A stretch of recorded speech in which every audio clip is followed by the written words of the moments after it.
Rapaziada, como prometido pra vocês, eu vou analisar aqui algumas diferenças que aconteceram no segundo episódio do anime de Gachakuta em relação ao mangá. Já temos o primeiro vídeo dessa série e eu vou fazer isso com todos os episódios que tiverem algumas mudanças, beleza?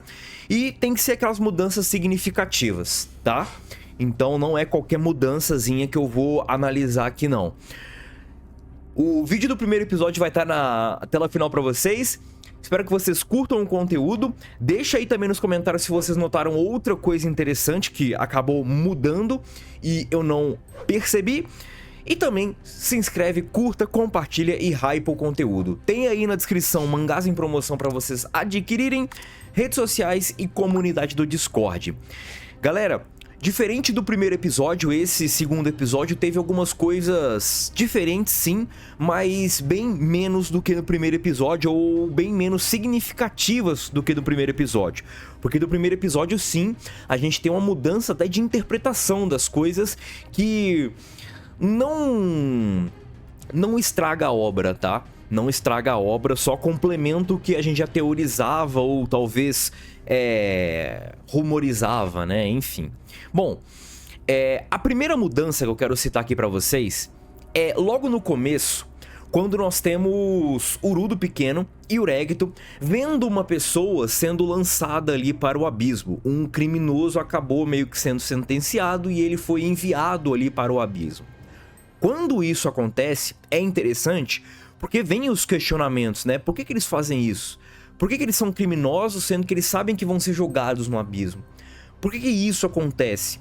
Certamente esses questionamentos existem no mangá e a gente tem ali esses questionamentos entendidos ali pra gente que não é preto no branco. Não é só porque que eles fazem também, né? Porque às vezes, por exemplo, você não faz nada e acaba sendo jogado lá.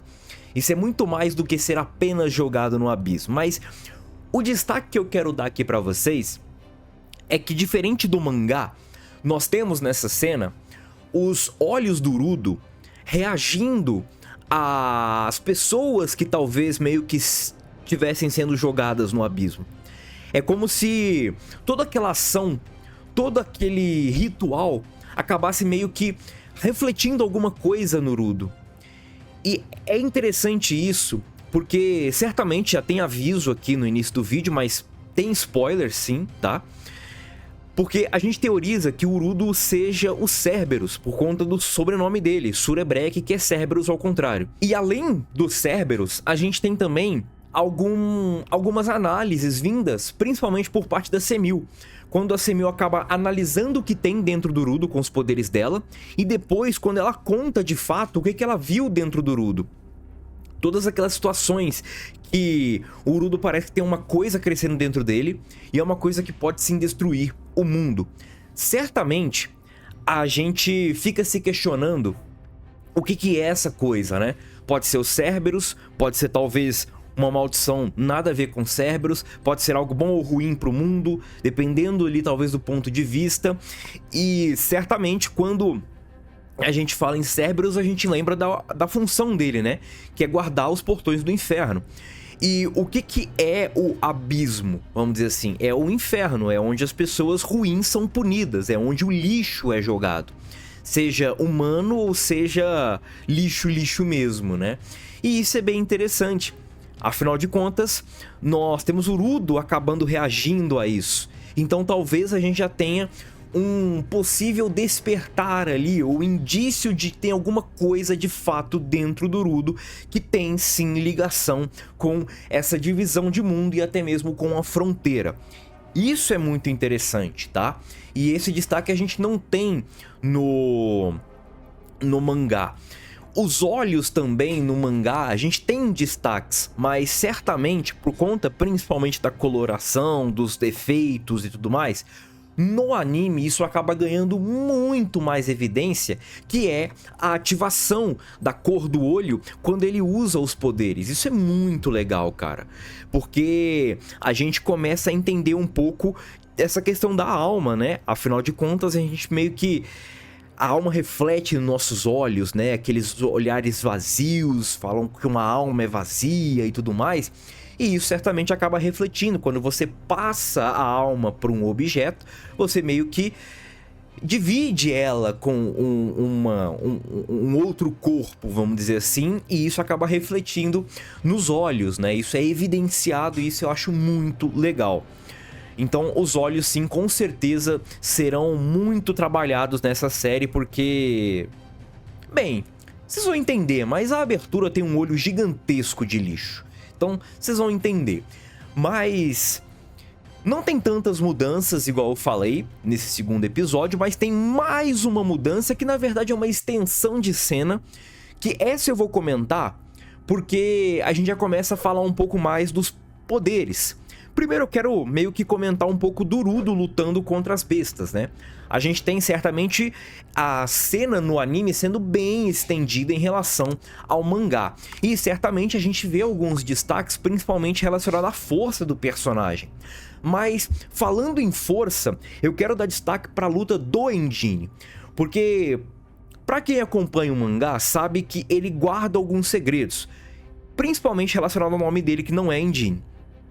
E nós temos, principalmente, o fato dele estar numa zona proibida sozinho e cuidar de bestas de lixo com muita facilidade, já coloca ele num patamar muito de tipo assim, esse maluco é apelão. Por que esse maluco ainda não lutou a Vera? Ou o que ele está esperando para lutar a Vera? Porque já teve situações para ele lutar a Vera, mas ele nunca assumiu uma luta de verdade.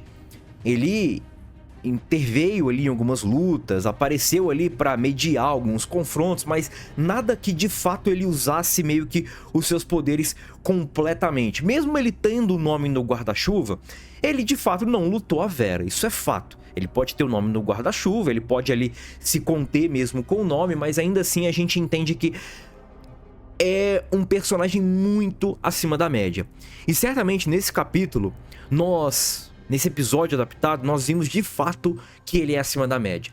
Ele simplesmente sumiu com 3, 4, 5 criaturas de lixo num piscar de olho. E são criaturas de lixo de zona proibida, que são criaturas de lixo mais fortes, porque tem um acúmulo maior, enfim. Então a energia ali que cria elas é maior. Outro detalhe, a criatura de lixo no anime, ela ataca, ela usa um poder, né? Ela parece que tem algum tipo de veneno saindo de dentro dela. Isso no mangá não é reforçado. E a gente viu o que esses venenos fazem quando acabam tocando em alguma coisa. Eles explodem. E o Engine simplesmente tratou esse poder como se não fosse nada, usando o objeto vital dele.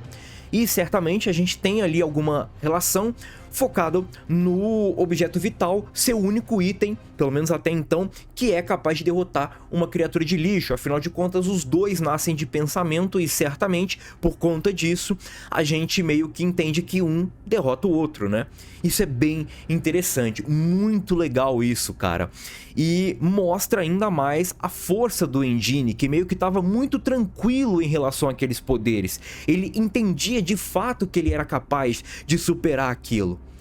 Isso é muito interessante e certamente para quem lê o mangá entende que o Engine nesse capítulo ele foi muito evidenciado. Primeiro, para entender de fato que o objeto vital vai destruir as criaturas de lixo, pro Urudo ver o que talvez ele pode esperar ali. E a gente também tem o gostinho, cara, do Engine lutando a Vera, ou pelo menos usando um pouco dos seus poderes. Porque aquele corte óctuplo dele lá é uma parada insana, cara. É muito forte. É diferente demais. Então, surge sim as expectativas dos leitores do mangá e até mesmo para quem tá começando agora, de ver o Engine em ação lutando a Vera contra um adversário sim poderoso. Seja ele uma criatura ou seja ele um humano, um Giver. Beleza? Rapaziada, então essas são as duas diferenças. Tentei explicar um pouquinho melhor, contextualizar aqui um pouquinho melhor de por que eu acho que é importante essas diferenças.